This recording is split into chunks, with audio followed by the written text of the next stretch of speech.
Salut pour tous et soyez les bienvenus dans le programme Planète Équitable avec Eder Zanetti. In our series about the new global carbon market, we are going to talk about today a situation which is occurring right now in Brazil, and it shows how a misguided narrative it is detouring resources which should be invested on adaptation to the climate change extreme events. Right now in Brazil, we have a public company, which is Itaipu Binational. The Itaipu Binational is investing 1.3 billion reais in Belém in order to prepare the city for receiving the COP30 for fighting climate change. At the same time, Porto Alegre, a city in the south of Brazil, is a victim of a large tragedy with thousands of people out of their homes, hundreds dead due to extreme events.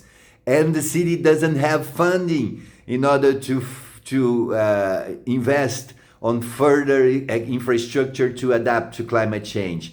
And this showcase how an absurd narrative which is being developed against the people that is occupying the Amazon region is causing major damage to cities in Brazil.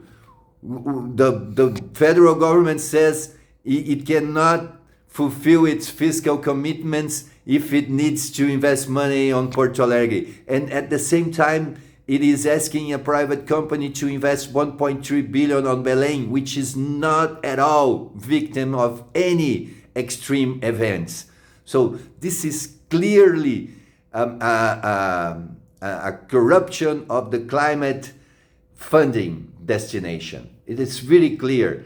People are trying not to invest on the infrastructure that could save lives, but instead on a narrative that helping them to remain in power, to distribute money amongst their friends from NGOs and from the NGOs' pockets into politicians' pockets. This is what is being done with the climate money in Brazil, instead of investing on where the crisis is happening. So why does not this 1.3 billion which is destined to Belém, which doesn't have any issues with extreme events, does not go into Porto Alegre, which is now into a calamity situation? That is the question we have to ask. Where should the money from fighting global climate change should go? Let God's peace and the love that builds be our weapons on our daily struggle for justice. Eder Zanetti for tous les amis africains.